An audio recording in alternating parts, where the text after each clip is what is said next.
Olá, leitores que estão nos assistindo.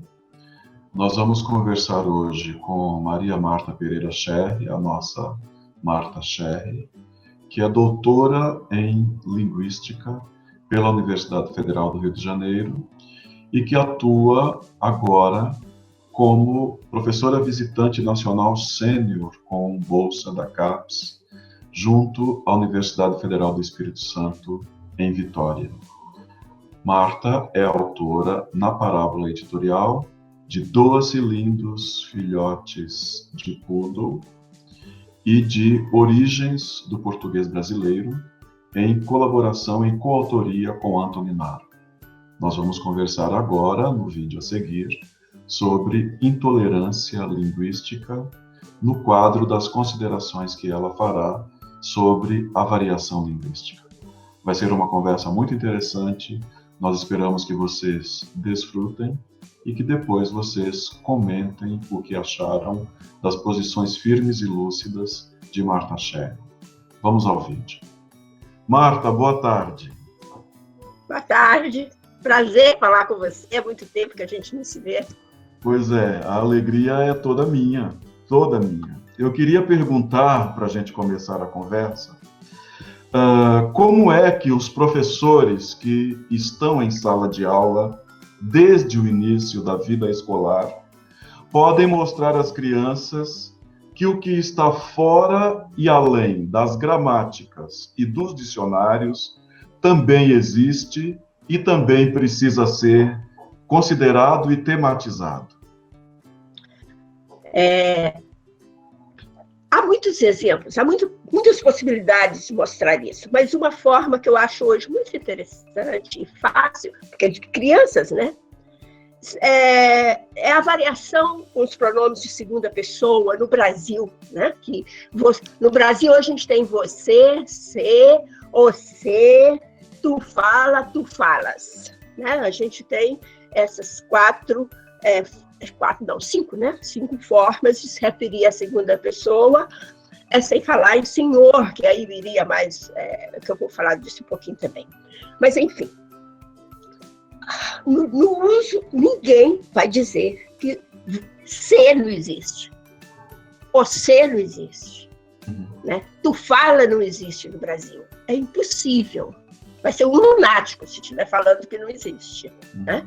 E, no entanto, a tradição gramatical mal registra o você, né? O que você vai ter lá como pronome de segunda pessoa, tu falas, né? É só esse o registro.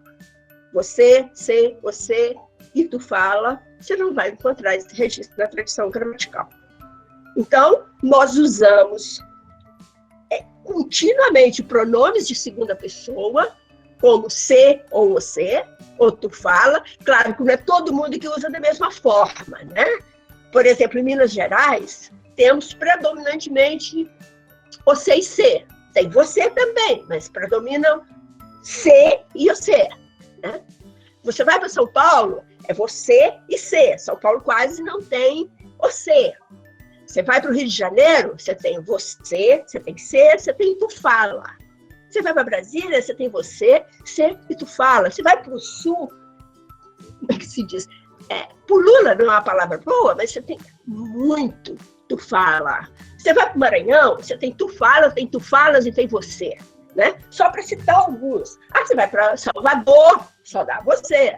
Mas você vai para o interior da Bahia, você tem você e tem o tu. E o tu fala, né? Então, os pronomes de segunda pessoa são de uma riqueza fantástica no Brasil. Tá? A gente pode mapear o Brasil em áreas de uso de pronomes de segunda pessoa e não estão na gramática. Estão na nossa fala continuamente e não estão na gramática. E é interessante, esse fenômeno é particularmente interessante, aí saindo um pouquinho da pergunta, é que o senhor está desaparecendo. Pelo menos em relações familiares de alguns grupos, de algumas regiões. Por exemplo, meus filhos nunca me chamaram de senhora. Meus filhos me chamam de você, né? Não existe essa possibilidade na nossa interação. E tem outros grupos também. E aí, é interessante que as mulheres talvez sejam as maiores responsáveis por o sumiço do senhora. Porque mulher não gosta de ser chamada de senhora. Ela diz, senhora está no céu. E junto com isso, como a gente está falando de segunda pessoa, vem um tia. Vem um tia que não... Vem no Rio, uma madame. Vem em muitos ambientes um tia. Que no primeiro momento o tia me assustou demais em Brasília, eu achava estranhíssimo. Depois que eu fui ver, minha filha disse, mãe, passou dos 20, Brasília é tia. Não se preocupe, tá? Mas enfim, voltando ao cerne da pergunta, eu acho que os pronomes de segunda pessoa são um tema que é interessante, que dá para o professor mostrar para as crianças como que a gramática não registra essas formas. E, obviamente, quando a gente está falando de gramática aqui, a gente está pensando numa gramática mais tradicional, né? Uma gramática pedagógica. As gramáticas não registram essa gama de riqueza. E essa riqueza está ao nosso redor. E ordenada. Tem uma ordenação, que eu não vou detalhar aqui, mas tem uma ordenação, tem uma variação que não é caótica, ela é completamente ordenada. É bem verdade isso, e se, por exemplo, essa variação de pronomes de que você fala, se ela for tratada nesses níveis elementares onde for possível tratar, isso vai trazer, eu acredito, para os alunos uma sensação, um sentimento de valorização da língua que eles falam. Exato. Sem que haja aquele sentimento de que eles vão para a escola para aprender a falar de um modo diferente daquele que eles usam em casa. Isso tem um efeito de pertença maravilhoso que tem que ser destacado. Eu acho. E mais, aí o professor, a gente está até entrando em outra área, mas na verdade, na minha opinião, a pessoa vai para a escola para aprender a ler e escrever. Perfeito.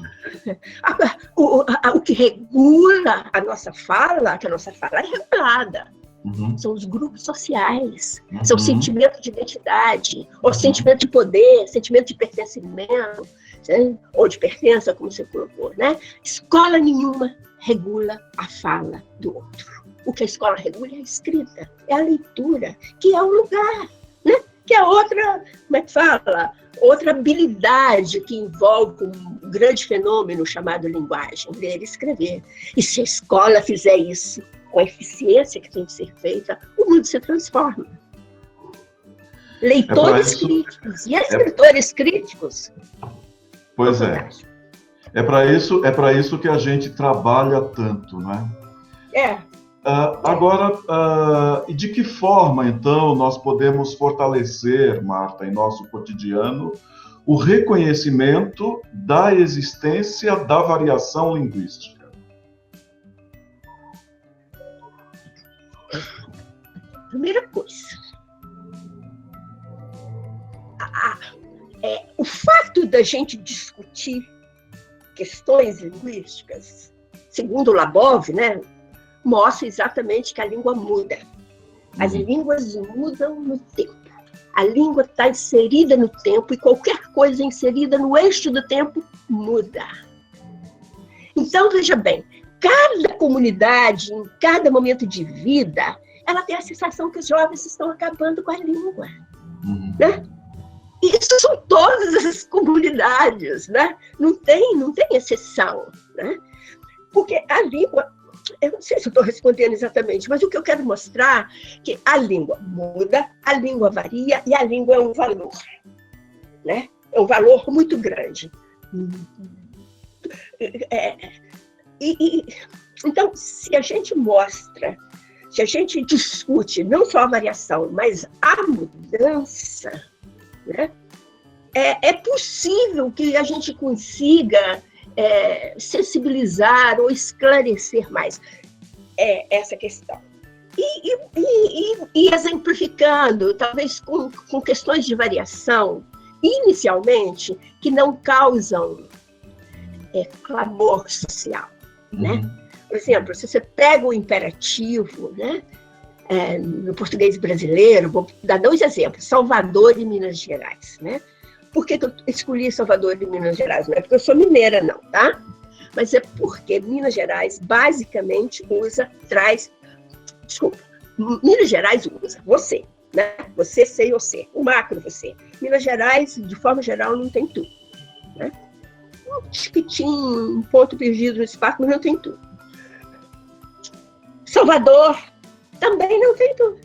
São dois grupos que não usam tudo. Minas Gerais usa, traz para mim o livro amanhã. Salvador usa, traga para mim o livro amanhã. Mineiro diz, faz para mim. Salvador, o soteropolitano, vai dizer, traz para mim. Traz, traga, faz, faça. Olha, olhe. Né? Vai, vá. Nós temos uma variação marcadamente regional, não é só regional, mas marcadamente regional, com o mesmo pronome. E a gramática só registra traz, faz, olha, no contexto de tu. Mas mineiro não tem tu. E só usa essas formas. Quer dizer, o imperativo é uma área de variação fantástica que divide regiões, mapeia também o Brasil, né? E você não tem esse registro variável da tradição gramatical, tá? Você tem como se fosse categórico. Quando é tu, eu uso vai. Quando é você, eu uso vá. Mas não é assim que funciona o uso. E, inclusive, existe uma propaganda da Caixa Econômica Federal. Vem pra Caixa você também. Vem. Ela usa você e usa vem. Pela tradição, ela deveria ter escrito venha. Mas ela ia perder o ritmo. E absolutamente ninguém estranhou. Não, alguns professores, não professores de português, mas os professores da mídia que regulam, eles colocam a posição deles, né? Os comandos paragramaticais, os chamados comandos paragramaticais. Eles falam que a Caixa fez mistura de pronome, né? Existe. Mas o fato é que no dia a dia a única coisa que as pessoas percebem é que há grupos que falam diferente, mas não existe nenhum estranhamento, né? De alguém, numa palestra, usar responde a questão aqui, né? Olha para mim enquanto eu estou falando, não existe nenhum estranhamento, tá? E esse é para dar esse é um exemplo muito interessante que também traz, eu diria, né, que é a questão de pertença, né? Eu sou desse grupo que usa faz, eu sou do grupo que usa faça, né? Nós somos diferentes. Agora eu queria dar um outro exemplo que eu acho legal, é interessante. A tradição até discute esse exemplo. 1 milhão de pessoas foram à rua protestar. Pela tradição, poderia ser 1 milhão de pessoas foi. Milhão é substantivo. Hoje é um substantivo sentido como numeral, mas é substantivo, tanto que flexiona, 2 milhões. Mas, no entanto, o uso falado e escrito é no plural, porque quem comanda essa concordância aí é pessoas, não é milhão. Né? É o que está encaixado, é o que está junto com o substantivo. Né? É uma estrutura que, pela tradição, deveria vir no plural, vamos dizer, no singular, 1 milhão de pessoas vai à rua, e todo mundo fala e escreve. Com plural sem nenhum problema. Os jornais escrevem essa estrutura muito, variam, né? Na verdade, os jornais variam. Tá? Então, não sei se eu estou respondendo, mas o que eu quero dizer é que, discutindo especialmente fenômenos de variação que não trazem desconforto social, ou que não trazem marcas sociais, você consegue mostrar que a variação existe. O grande problema é quando você pega uma forma como nós pegamos o peixe, que daqui a pouco eu vou falar um pouquinho mais dessa forma, tá? Vou deixá-la para depois. Muito bem. Mas parece que a variação linguística fez até você interromper um agradecimento aos convidados em uma festa de aniversário que você fazia. Terá sido a festa dos 60 anos que eu perdi aí em Vitória? Não foi na festa dos 60 anos. Foi lá no Rio de Janeiro, num bar que já até acabou, chamava-se 004. Eu não me lembro quantos anos eu estava fazendo, mas foi nesse bar. E eu gosto de agradecer efusivamente. Eu subi na cadeira para fazer meu agradecimento aos amigos. E aí eu disse, gente, meus olhos estão merejados d'água. Muito obrigada. Aí alguém disse, ô Marta, não é merejado, é marejado. Eu falei, mas peraí, eu sou mineira. Minas não tem mar, então é merejado sim, não é marejado. Marejado é pro carioca, que tem mar. Tá? Mas o fato é que não faz parte da minha competência linguística que a forma é marejado. Para mim, é merejado, continua sendo merejado até hoje. E a explicação maior, ela não é nem porque não tem mar. Mar com uma forma brincalhona, de eu não ficar sem graça, como se diz, né? Então, eu disse, por alegria da profissão e também da personalidade, eu não fiquei desconcertada, eu ainda brinquei com a palavra e continuei o meu agradecimento. Mas o fato é que o interessante é que merejar é uma harmonização vocálica, é E com E, assim como menino, I com I, assim como comprido, U com U, I com I, E com E. Então, a pessoa, ao falar merejar, ela está seguindo um padrão fonológico da língua, né? Mas, por acaso, tinha relação com o mar de Minas Gerais. Mas, realmente, fui interrompida. E, veja bem, eu fui interrompida, a pessoa não teve nenhum... Ela não é uma pessoa preconceituosa. Ela é uma pessoa super interessante, muito minha amiga, mas ela não teve a sensibilidade, né, e achou que podia corrigir, né? Que, na verdade, era colocar a forma dela, né? Ela é carioca, ela fala marejar. Não sei se todos os cariocas falam marejar, né? Marejado, olhos marejados d'água. E depois eu descobri que, como um escritor, que eu não me lembro o nome, escreveu essa palavra, merejar está no dicionário. Isso eu não sabia. E não é incrível? Dicionarizada, tá? Está dicionarizada. No dicionário que eu fui, do Aurélio. E mais impressionante que, na época, eu fui procurar merejar e companheiro. Que a gente fazia um discurso de 5 minutos. Aí eu fui procurar a palavra companheiro. Porque eu estava lá na roça fazendo esse pequeno discurso. Na roça. Você sabe o que significa companheiro na roça? Não sei. Na roça mineira? Não sei. Não? Não? Não. Trabalhador braçal, adia. Impressionante. Tipo boia fria. Eu digo, amanhã eu vou ter 10 companheiros. Amanhã eu vou contratar 10 companheiros para bater aquele passo. Tá? Então, companheiro é o trabalhador de sol a sol lá. Não tem no dicionário. Tem camarada, como se fosse camarada com esse significado. Então, Minas Gerais inteira usa companheiro como trabalhador lá na área rural. Como trabalhador rural, não está no dicionário, que é um outro exemplo que você queria, que está além dos dicionários, né? O dicionário que é super dinâmico, porque os dicionários são muito mais dinâmicos do que as gramáticas. Eles registram muito, né, as palavras, eles incorporam muito. Mas a palavra companheiro como trabalhador braçal, tipo boia fria, não está no dicionário ainda. Tá? Então, além dos dicionários. Esse foi o caso. Agora, ainda ontem, eu ouvi um amigo falando no lugar de sobre. E quando essas palavras com sentidos diferentes, duas palavras com sentidos diferentes e com seu lugar na língua, quando uma começa a ser avassalada pela outra. Agora a gente ouve basicamente sobre, em muitas das circunstâncias em que o sobre é que devia ser usado.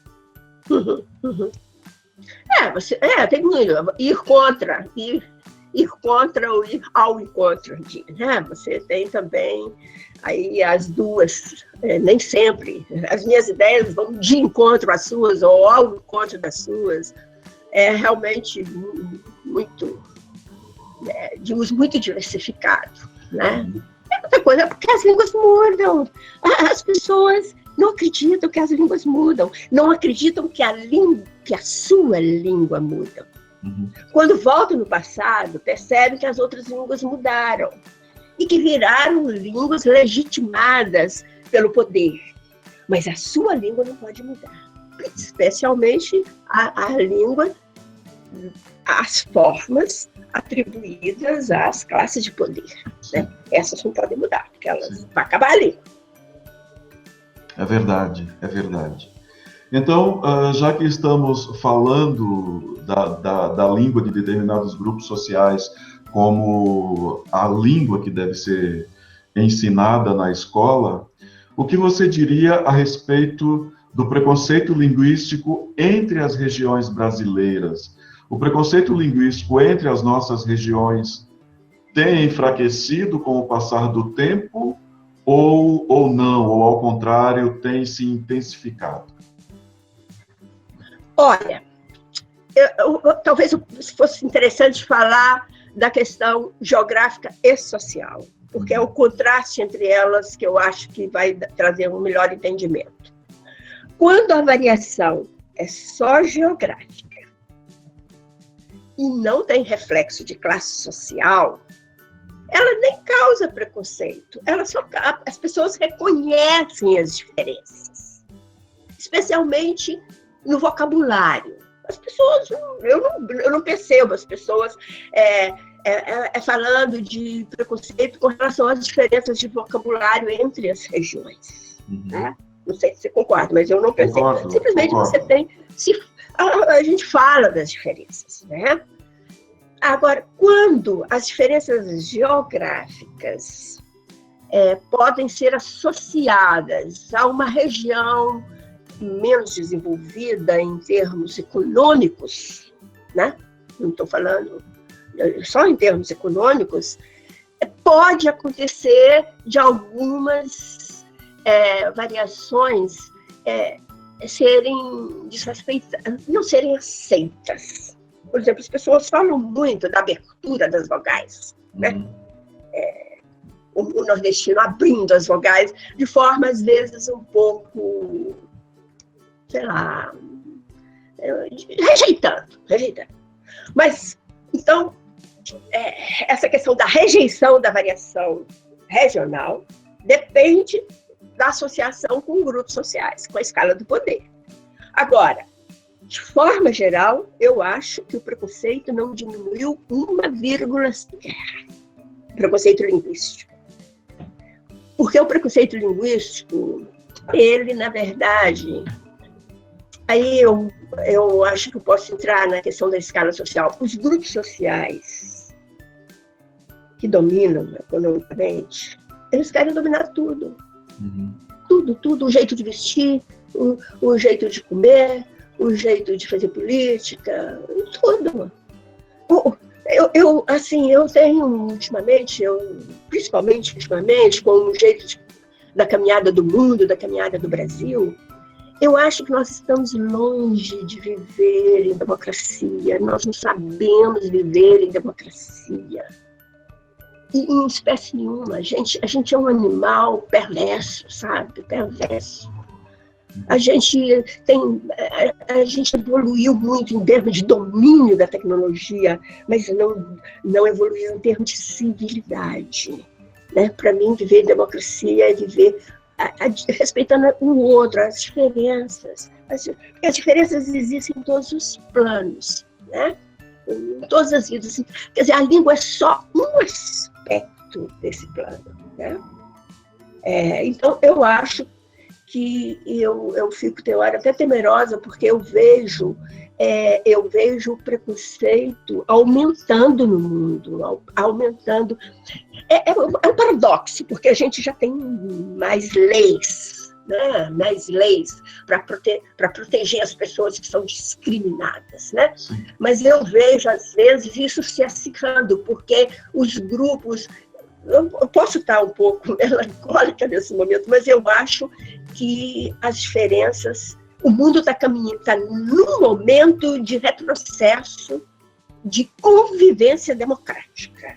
Tem leis, mas ele está no retrocesso de convivência democrática. E aí a língua também... e na língua você vai ver refletido isso, sabe?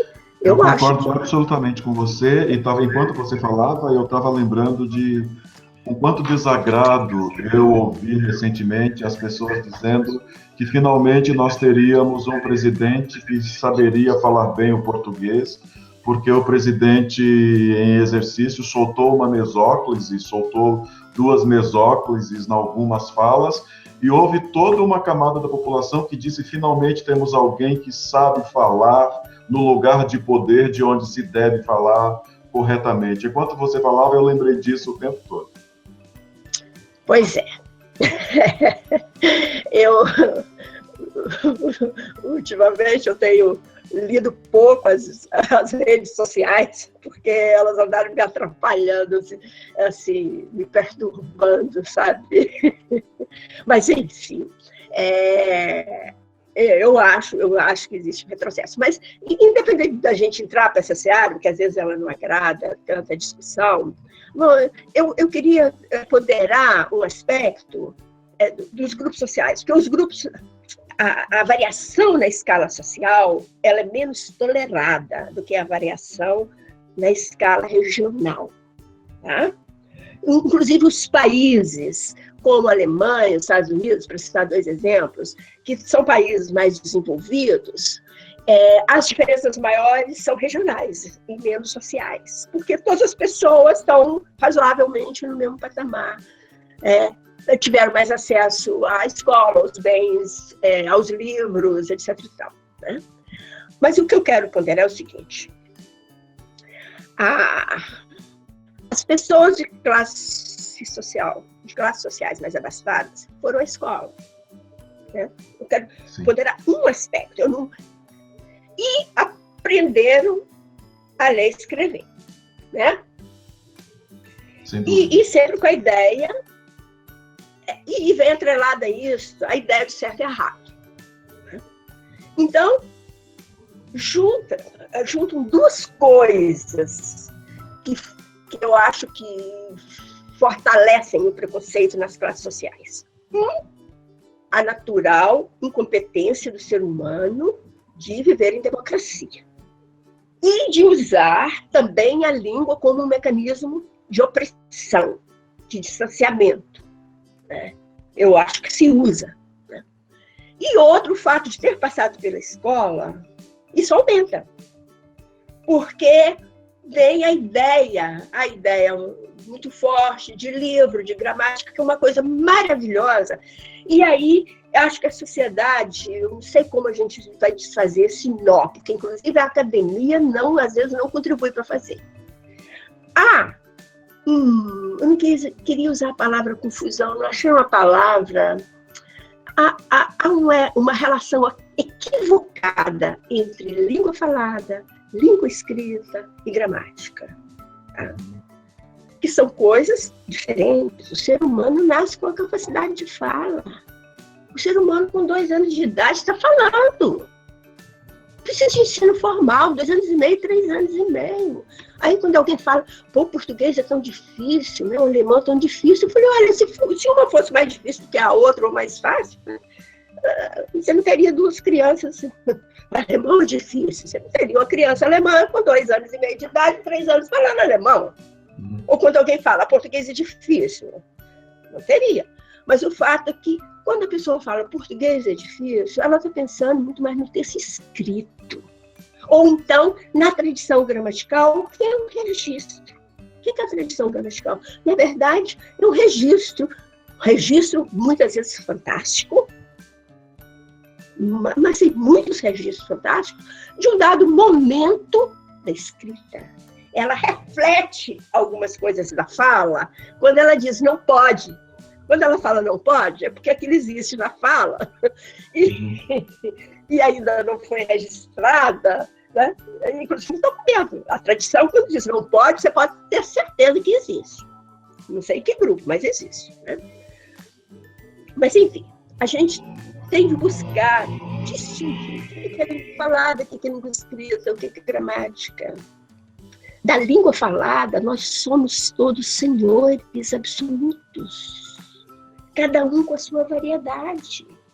Eu tenho pessoas com quem eu convivo lá na roça que nunca foram à escola, não tem as variantes chamadas do padrão, todas, mas com a fluência maravilhosa, com a fluência fantástica.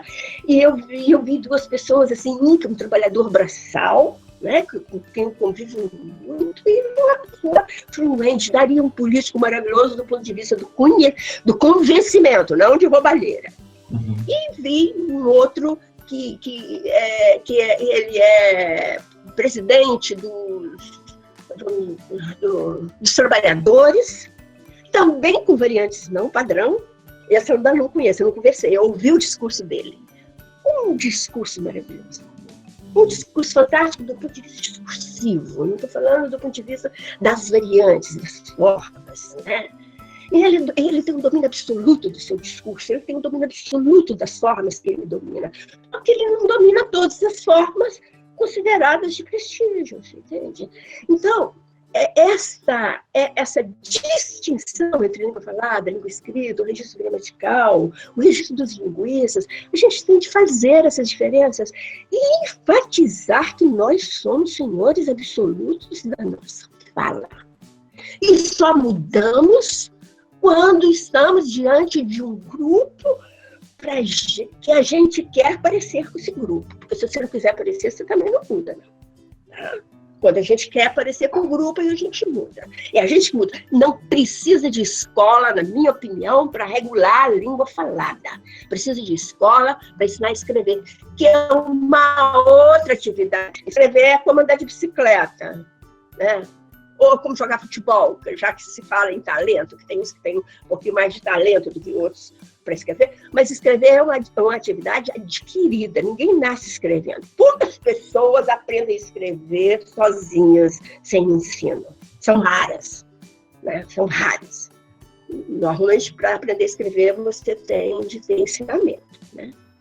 Eu acho que eu me alonguei demais, mas não, de eu acho nenhum. que a gente tem de distinguir, inclusive, a denominação ensino de língua materna. Eu acho que é uma denominação da academia que tem de ser mudada. Pelo menos todos nós linguistas falamos que língua materna você não ensina, você adquire, você assimila. Você ensina outras variedades de outros dialetais. Você não ensina a criança. Uma criança tagarela com 3 anos, de 3 a 5 anos de idade, é uma coisa fascinante, uma coisa fantástica. O que essa criança consegue produzir é impressionante. Eu realmente fico fascinada quando eu vejo as crianças conversando. Né? Haveria muitas vertentes em cada palavra, em cada frase que você disse. Mas como certamente haverá muitos professores de língua portuguesa na educação básica nos vendo, o que você diria para que se consiga, nas salas de aula, estimular o respeito ao outro e à sua forma de falar e ao seu domínio absoluto da língua materna? Olha, antes de mais nada, eu acho que isso tem de ser feito fora da escola. Eu acho que há professores progressistas que às vezes são pedidos pelos pais dos alunos, porque dizem que eles querem que os filhos falem certinho, vão precisar de emprego, não pode falar errado. Tá? Então, eu acho que a primeira e grande discussão é no seio da sociedade. A escola é só um ponto. Não adianta... os filhos... Isso transcende a língua, você entende?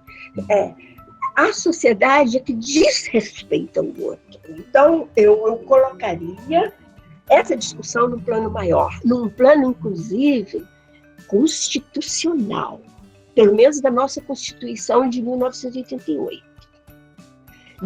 eu vou ler, que diz a nossa Constituição, diz na nossa Constituição de 1988 que um dos objetivos da Constituição é promover o bem de todos, sem preconceitos de origem, raça, sexo, cor, idade e quaisquer outras formas de discriminação.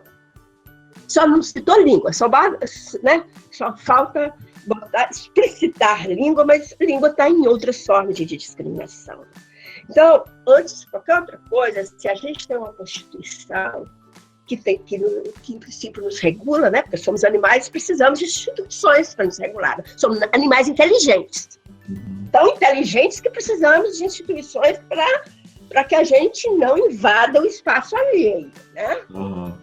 Né? Precisamos aí de fronteiras. Então, eu acho que uma boa coisa era a gente começar a conversar sobre a nossa Constituição. No café da manhã, na hora do almoço, na hora das cervejinhas, entende? Nos politizar. Eu acho que nós somos seres pouco politizados com relação à linguagem. Mas veja bem, eu estou falando de uma visão democrática. Qualquer forma, qualquer variedade tem que ser respeitada. Inclusive a variedade de prestígio. Eu não posso ser preconceituosa, ou ser preconceituoso, ou intolerante com relação à variedade de prestígio. É uma variedade. O que a gente tem de batalhar é para politizar a questão linguística, sabe? Ou politizar a nossa vida, né? Eu até usei agora preconceito e intolerância, né? Eu sempre usei preconceito como intolerância, na verdade. Eu sempre usei a palavra preconceito, mas no sentido de intolerância. Porque, assim, você gostar mais ou menos de alguém, ou de um comportamento, ou de uma roupa, isso, às vezes, está além do seu próprio domínio, né? Se identifica mais com um ou outro grupo, com um ou outro tipo de roupa, ou com um ou outro tipo de fala, ou com um ou outro tipo de escrita. Eu acho que essa é uma reação natural do ser humano, que a gente não sabe de onde isso vem. Deve vir de vidas passadas, se elas existirem. Mas existe essa empatia ou não, né? Ou antipatia. Mas isso é diferente de intolerância.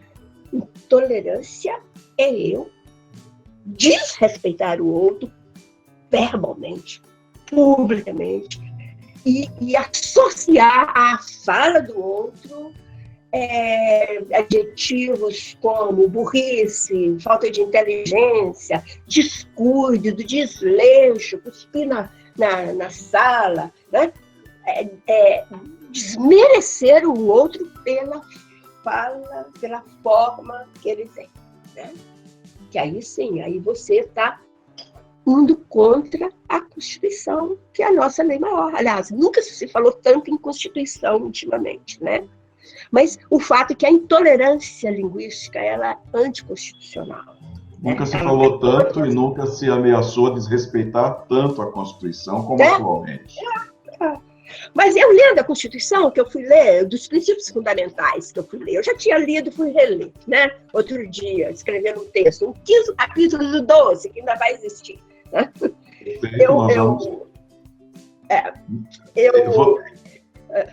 Eu li esse item aí na Constituição, né? E falei, poxa, mas como a gente não conhece a própria Constituição, né? E como que a gente invade o espaço do outro no dia a dia? Como nós não somos democráticos? Tem hora que eu fico assim, será que não ser democrático é uma condição para a sobrevivência do ser humano, né? Eu não quero acreditar nisso. Eu realmente não quero, porque eu acho que não é por aí. A diversidade, outro dia eu falei assim, a diversidade é a seiva da vida, né? Você mata uma terra se você planta uma coisa só. Você cria aberrações no gado se você não tem a diversidade. Né? Então, a diversidade é a seiva da vida. E aí a gente fica cortando a seiva da vida. em linguagem quando a gente quer uniformizar demais, quando a gente quer que todos falem exatamente igual, quando a gente faz valorização de uma forma sobre outra, né? Então, quer dizer, eu não sei se eu estou me fazendo entender, mas o fato é que eu acho assim, o professor, claro que o professor tem de se discutir tudo isso com o professor, essa questão do respeito às variedades, mas tem de se discutir com a própria sociedade também, tem de se discutir com a mídia, sabe? Quando você fala em mídia, a gente imediatamente lembra do Doa-se Lindos Filhotes de Poodle, Variação Linguística, Mídia e Preconceito, o seu livro, que nós publicamos em 2005. Eu ainda tenho, vocês não têm mais não, mas eu ainda tenho. Exatamente, mostra aí o Doa-se. Eu tenho o meu exemplar e nós vamos retrabalhá-lo brevemente, mas no Doa-se você consagra o livro a criticar o preconceito linguístico veiculado pela mídia impressa brasileira. O que você diria que acontece atualmente na mídia impressa brasileira no tocante à intolerância e ao preconceito linguísticos? Primeiro, deixa eu confessar um pecado. Se o meu filho me ouvir um dia, ele vai entender bem. Meu filho me disse que eu tenho de ter cuidado, que eu batalho tanto contra o preconceito, eu sou preconceituosa com a mídia. Ele me puxou as orelhas. Mãe, cuidado, você é preconceituosa com a mídia, tá? Então, eu tenho procurado pensar nisso, porque eu não quero ser preconceituosa com ninguém, na medida que eu conseguir ter esse domínio. Não quero ser intolerante com ninguém. É um exercício diário, porque a nossa capacidade de querer dominar é muito maior do que a nossa capacidade de viver democraticamente, tá? Então, eu batalho contra isso. Mas agora, tentando falar de forma, assim, talvez menos apaixonada, a questão é o seguinte. Por exemplo, a maioria dos como é que se chama? Dos programas humorísticos são extremamente preconceituosos, né? Eu não sei se deixa de ser humor se não tiver preconceito, mas se você analisar, eu não analiso. Essa é uma boa discussão. Essa é uma boa discussão. Tá? É uma boa discussão. Tem pessoas, eu nunca analisei o discurso. Tem pessoas que analisam o discurso da mídia. Eu não faço análise do discurso, você sabe, né? Eu faço análise de microestrutura e, sempre que possível, eu discuto, eu trago os resultados para essa discussão de preconceito e intolerância, né? De relativização, de mostrar que... Eu sempre gostei de estudar as formas que chamam de erro, exatamente porque elas para mostrar que tem uma estrutura, que não é acaso, não é descuido, né? Mas para exemplificar, além do Doa-se, né, que o Doa-se tem lá a exemplificação da mídia, de preconceito pela mídia, mas deixa eu pegar aqui para eu ser bem justa, o maior movimento que eu vi da mídia em termos de preconceito, de intolerância, foi acho que foi 2011, 2012, com relação... 2011. 2011 que saiu o livro, a discussão eu me perdi. O fato é que 2011, 2012, a Heloísa Ramos escreveu um capítulo chamado Escrever é Diferente de Falar, veja bem o título, no livro Por uma Vida Melhor, dedicado à educação de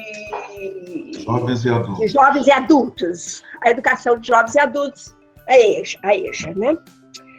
O capítulo dela é um pouco técnico, mas é um capítulo muito interessante, ela é muito sensível, e ela não é linguista, mas ela é falante, estudiosa, professora, ela tem essa sensibilidade.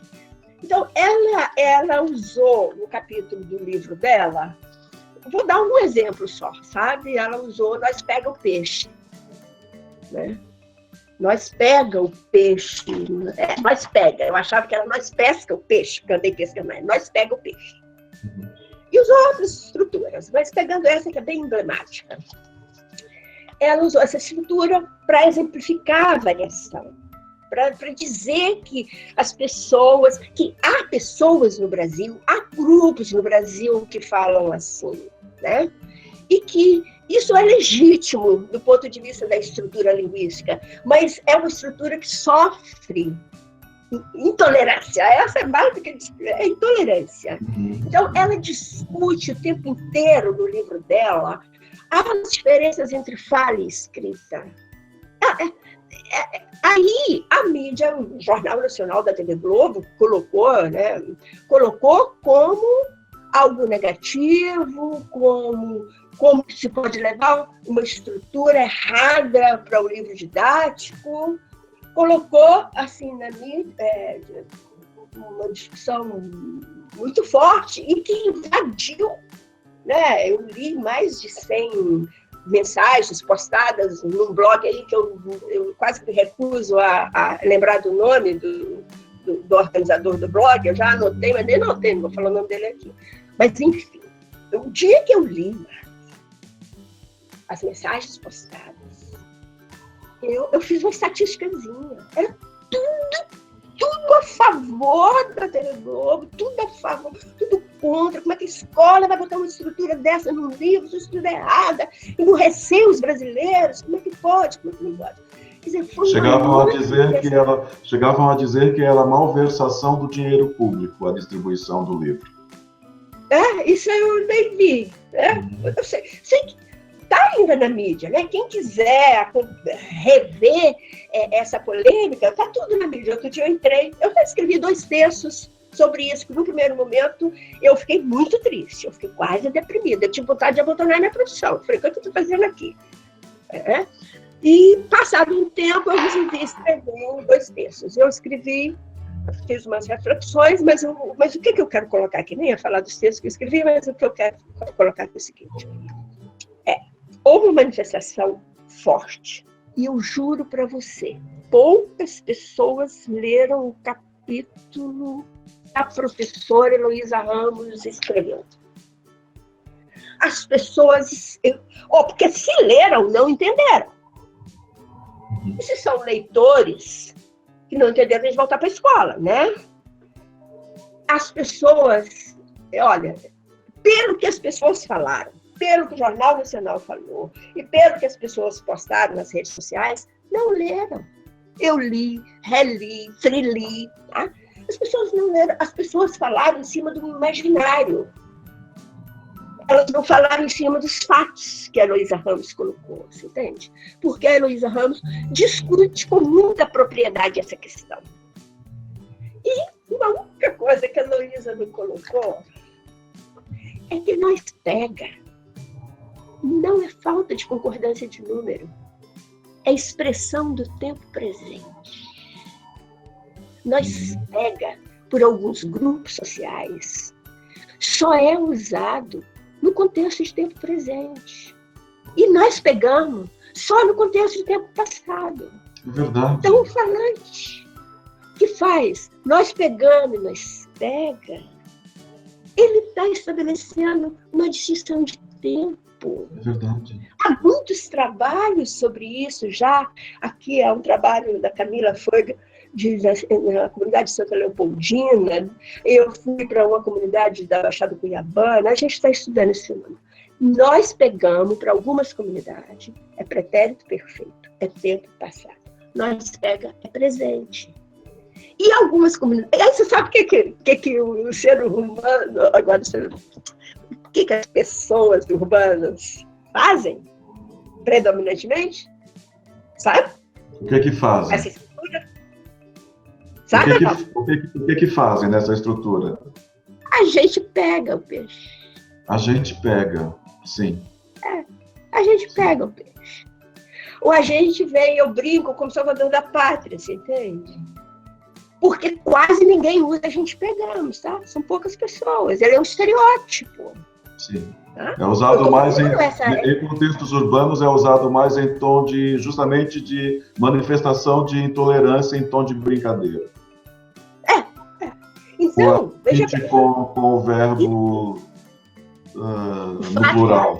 Toda uma dinâmica em torno dessas estruturas, uma dinâmica inconsciente. O que é incrível é que nós fazemos dinâmicas linguísticas inconscientes, sabe?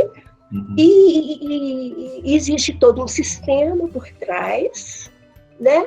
E as pessoas pegam coisas isoladas, colocam seus imaginários e fazem uma grande polêmica, desmerecendo um texto acessível para uma comunidade, para um grupo que possivelmente tem aquela estrutura, não necessariamente, mas tem. Independentemente desse grupo ter, o português brasileiro tem essa estrutura. O dia que o agente entrar solenemente, o Nós Fala pode acabar. Eu não tenho certeza se vai acabar.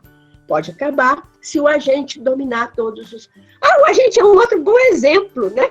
De que existe na língua falada e pouco registrado pela tradição. Tem registro na tradição, mas vamos dizer assim, um registro marginal, não um registro sistemático. Mas, enfim. Então, a mídia, eu sei que a mídia é importante nas nossas vidas, nós precisamos ter informação, precisamos saber informação, mas o fato que a minha briga com a mídia é que ela vai contra o código de ética dela. A menos que ela já tenha mudado e eu não estou sabendo. Porque na época que eu escrevi o Doce, eu li o Código de Ética da Mídia. E está lá no Código de Ética da Mídia que o papel dela é informar. Não é recortar e formar. Eu pude ter, com muita clareza, os recortes que a mídia faz. Se você assiste uma sessão ao vivo e depois você vê o jornal, você percebe muito bem o recorte. Às vezes, bate com os fatos, mas às vezes não. Tá? Então, o que eu diria é que ou a mídia muda seu código de ética, né? E a gente aceita a mídia formando as pessoas e não informando, né? Mas a mídia fere seu código. A mídia não, infelizmente, a mídia não é ética. Essa é a minha avaliação. E aí, às vezes, eu uso uma expressão forte. Eu diria que a mídia é perversa. A mídia, ela trabalha com, diria assim, o nosso lado, com a palavra que eu daria para não ser intolerante, com o nosso lado que eu chamaria de doentio, de ver a notícia ruim, sabe? A mídia focaliza, ou a gente percebe isso, talvez, né? Nós somos assim, né? A mídia somos nós, os políticos somos nós, né? Mas a mídia é como uma entidade, né? Acho que a mídia enfatiza, trabalha algumas questões que, às vezes, assim, tem hora que eu acho que o mundo está acabando, que o mundo... E depois eu penso, não, o mundo mudou muito. Né? A gente ainda tem muita forma de escravidão, mas hoje você discute a escravidão. O mundo tem muita violência, você está discutindo essa violência, né? Você está rejeitando essa violência. Ou alguns grupos exacerbando a violência, né? A gente está discutindo mais. Mas, enfim, voltando para a língua, eu nunca fiz um trabalho meticuloso sobre a intolerância na mídia, mas há dissertações, mestrado sobre isso. Há uma aqui na UFES, mas eu não notei o nome da pessoa que fez. Foi orientada pela professora Denise Pouso. Mas você pega as redes sociais, o que se escreve de intolerância nas redes sociais, em termos linguísticos, aí é mídia no sentido mais amplo, né? É manifestação pela mídia, não é a mídia, né? Assim, vamos pensar, você pega a televisão, você pega os diversos programas de televisão, você tem reiteradamente avaliações preconceituosas com relação à fala das pessoas menos escolarizadas ou a fala das pessoas de classe social menos prestigiada em termos econômicos, né? Isso permeia a fala de todas as pessoas da mídia. Eu nunca ouvi alguém só teve uma programação aí uns tempos atrás de falar das variações regionais, um programa interessante, né? Na Globo também. Mas enfim, via de regra, o que eu vejo é intolerância. Não sei se eu sou exagerada, eu não quero ter preconceito contra a mídia, mas... Agora, a intolerância e o preconceito são notados apenas pelos linguistas?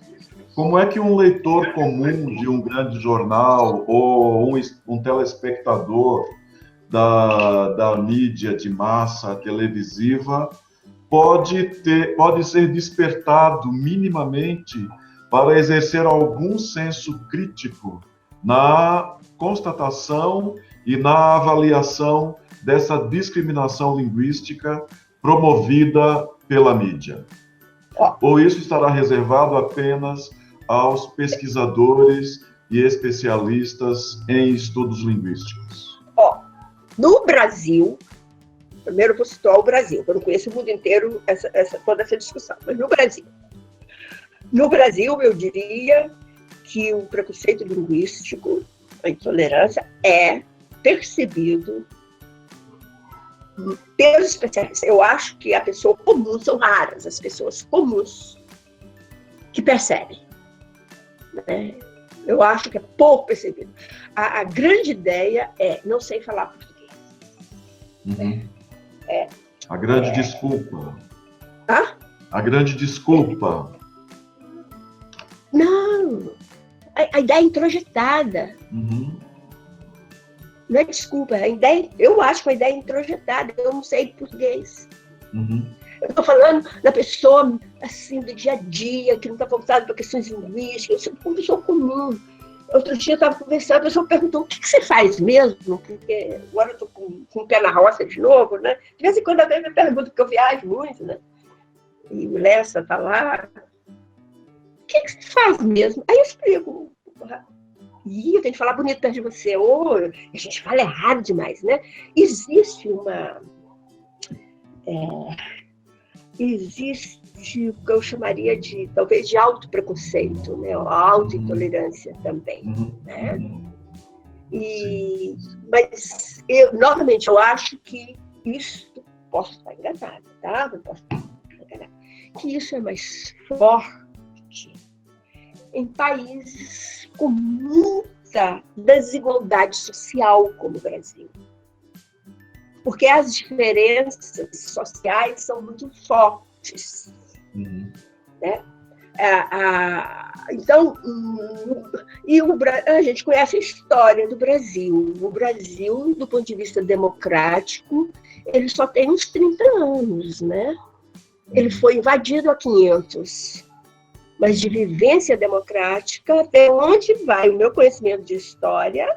30 anos. Você tem mais do que 30? Não tem. Não tem. Não tem. A nossa democracia é recentíssima e fragilíssima. Isso. Porque estamos engatinhando. Isso não é desculpa para nada. Mas o fato é que estamos engatinhando. Sim. Alguém um dia diz, mas a Inglaterra tem muito mais tempo. Né? Então, nós estamos num aprendizado, um duro aprendizado, que eu achei que o Brasil ia ser geração líquida. Eu achei que ele ia aprender rapidamente, sabe? Porque já viu tantas histórias, né? Podia ter aprendido rapidamente, não aprendeu rapidamente, continua. O fato que está engatinhando. Então, a gente tem uma prática de subjugar o outro talvez mais forte ainda, porque as nossas diferenças sociais são muito marcadas. Quer dizer, o fato que eu posso estar tirando da língua, mas eu acho que enquanto a gente não tiver uma sociedade mais justa economicamente, tá? essa questão como é que fala, autoestima linguística é difícil. A ideia de imediato que vem em termos de língua, eu preciso aprender a escrever. Escrever, beleza, né? Eu preciso aprender a falar certo para me dar bem. Né? Uma ideia assim, que eu tenho que falar certo para me dar bem. Né? Como se o domínio de algumas variantes de prestígio trouxesse de imediato uma ascensão social. Né? Então, eu acho que passa por um amadurecimento da sociedade. Né? Eu espero que todo esse turbilhão que a gente está vivendo nesse momento nos traga uma hora amadurecimento social para que a gente, seja de que forma for, cresça em termos de diminuir as diferenças sociais, cresça na educação, cresça na saúde, cresça com instituições mais fortalecidas para regular as relações absurdas, né? Porque não tem jeito. Assim, eu achava que podia surgir um gênero da civilidade. Até falei isso no 12, no texto não ortodoxo, lá no final do 12. Mas eu acho que não vai acontecer. Pelo que eu vejo no caminhar do mundo hoje, eu quero, na fase da vida contra a instituição, achava que a instituição não precisava, nós seríamos capazes, homens capazes, de caminhar para uma convivência democrática. Hoje eu sou cética com relação a isso. Muito cética. Mas enquanto o ceticismo nos tenta, Marta, enquanto o ceticismo nos tenta a cair nele, enquanto a melancolia nos ronda nesse momento que nós estamos vivendo, o que você, como professora e pesquisadora reconhecida no Brasil e no mundo, o que uma editora como a Parábola Editorial pode fazer neste pequeno pedaço de atuação que é o nosso, que é publicar no sentido de levar ao reconhecimento da existência da variação linguística, com muitos dos nossos livros, o que nós vamos fazer daqui por diante? Você e nós. Vamos continuar a publicar, vamos continuar a educar, vamos continuar a pesquisar. Por exemplo, eu vou fazer meu trabalho formiguinha. Meu trabalho formiguinha é continuar educadora, é continuar formando professores sensíveis, numa perspectiva do que a minha filha chama de transdisciplinaridade, uma educação para a vida. Eu tenho uma filha agora educadora, Paula Pereira Xerri, acabou de fazer um doutorado em educação na área da transdisciplinaridade. Ela está me reeducando. Você acredita? Ela está me reeducando. Outro dia eu fui um congresso com ela, que lá eu era mãe da Paula. Eu não era Marta Xerri, eu era mãe da Paula. As pessoas e você estava mais feliz do que quando você é Marta Xerri. E aí, o que eu vi, eu acompanhei. Olha, eu assisti um congresso inteiro, eu sou rato de congresso, né? Congresso inteiro. E o que eu vi que nessa linha da transdisciplinaridade que ela está abraçando, que eu brinquei com ela que é quase religião,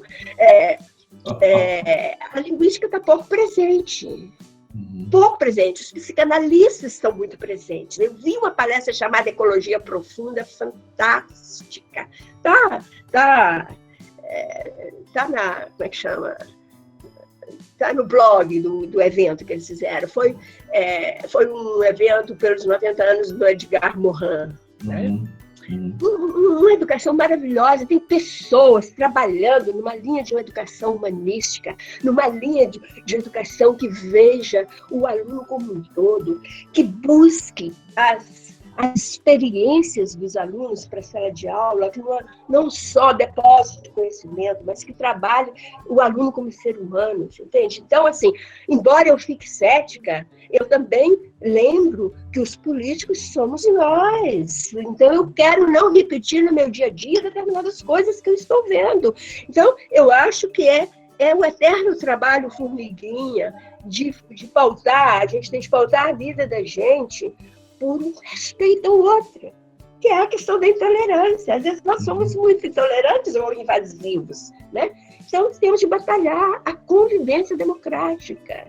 E assim, a escola é só reflexo de nós, entende? Os professores, às vezes os professores são muito mais criativos do que se imagina. Às vezes se critica muito os professores e as pessoas não têm a ideia do que o professor está fazendo em sala de aula. Eu acompanho uma professora, Elzira Scherri, né, que é minha sobrinha, com um trabalho com educação multisseriada, com turmas multisseriadas lá na Rosa. Ela tem 5 turmas, tá? Multisseriada. Ela faz um trabalho que eu acho fascinante, entende? O que ela consegue fazer. Então, eu acho que tem um grupo aí que está batalhando por uma educação diferente, né? Por uma educação que realmente veja o ser humano, veja suas histórias e traga para a sala as suas histórias. Agora, o que eu falei outro dia é o seguinte: mas para fazer isso, o professor tem de ser bem pago, o professor tem de trabalhar numa escola o tempo inteiro, você entende? Ele não pode ficar sendo só um professor horista de ponto em ponto. O professor tem de ser visto como um profissional. Tem gente que acha que o professor trabalha pouco, porque ele está pouco tempo em sala de aula. Né? Não percebe que o trabalho do professor não é só dentro da sala de aula. Então, voltando agora à sua pergunta, que esse foi um pequenininho preâmbulo. A Parábola tem buscado fazer esse trabalho de divulgação dos textos científicos, buscando uma linguagem de divulgação, no sentido de uma linguagem com menos aspectos técnicos, né? Não perdendo em profundidade, mas diminuindo os aspectos técnicos, porque às vezes os aspectos técnicos eles não dizem nada, eles são só um momento de você fazer ali o trabalho, né? Eu acho que a Parábola tem feito isso de forma exemplar, no sentido de trazer uma gama de textos aí para fazer com que a gente se reeduque, né? Não se reeduque, que a gente se eduque sempre, né? Porque a gente está sendo sempre educado, a gente está sempre aprendendo, não existe sábio, não existe conhecimento acabado, conhecimento é um eterno fazer, e às vezes alguns pontos parecem verdade num dia, deixam de ser verdade no outro, né? Às vezes os alunos que estão se iniciando ficam querendo coisas mais prontas. Eu falei, gente, outro dia o ovo era vilão. O ovo parou de ser vilão. Falei, ou tem um dono de igreja aí... Como é que fala? Patrocinando todo mundo. Né? Mas hoje o ovo é bom para a memória. Ele pode piorar o colesterol, mas ele melhora a memória. O abacate outro dia era gordura, agora é fruta de novo. Né? Então, assim, eu brinco com ele, você quer coisa mais palpável do que um ovo, do que um abacate? E as verdades mudam em relação ao ovo ou ao abacate, né? Porque depende do ângulo que você está olhando. Mas, enfim, eu acho que vocês fazem um trabalho super interessante de divulgação, né? Com a preocupação que essa divulgação atinja um público mais amplo, não só especialistas da área de linguagem, mas pessoas, educadores os mais diversos, né?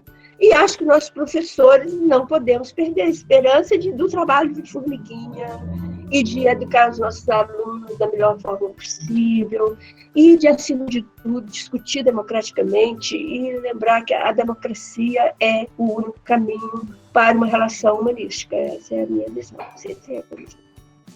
E é uma coisa... Perfeito. Nós ficaríamos conversando por mais 550 horas com Marta Scherri diante de tudo o que ela tem a dizer. Mas, infelizmente, o tempo se esgota e a gente fica com vontade de marcar outras 1000 conversas, fazer uma conversa por semana com ela, para falar dessas coisas todas, destacando essa necessidade de a gente inserir a atividade de pesquisa, a atividade de ensino, a atividade de publicação no quadro maior de desafios democráticos que nós temos. Esse é um pensamento que deve ser muito levado em conta por quem esteja nos vendo nesse momento. Mas o tempo realmente nos pressiona e eu vou pedir a Marta Scherri que se despeça dos nossos espectadores agora. Oh, Márcio, muito obrigada pela oportunidade de falar, né, que é muito bom, eu sempre gosto muito de falar, mas para me despedir das pessoas que me estão ouvindo, o que eu mais queria é que a gente buscasse uma valorização de todas as variedades que são faladas, e que buscasse ver o outro, né, além de nós, né? Porque às vezes a gente vê o outro só com os nossos olhos.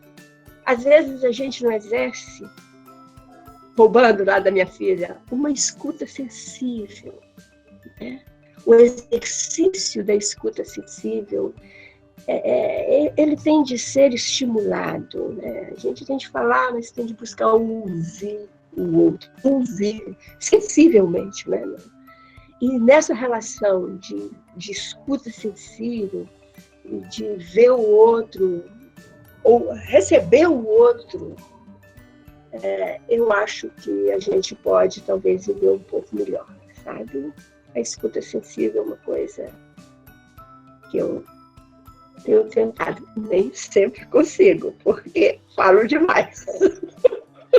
Não fala demais, não fala demais de jeito nenhum, fala o necessário, mas além disso, eu digo que brevemente teremos livro novo, livro reeditado, refundido, teremos livro novo, nós estamos esperando o livro sobre concordância verbal, ela já está anunciando a grande pesquisa sobre pronomes, então há muita coisa na arca de Marta Sherry que a gente espera poder trazer a público brevemente. Enquanto isso, prestem atenção aos muitos artigos científicos que ela publica o tempo inteiro nas revistas especializadas. Ela tem uma pesquisa muito grande. Prestem muita atenção ao trabalho de Marta Sherry. Um abraço para todo mundo.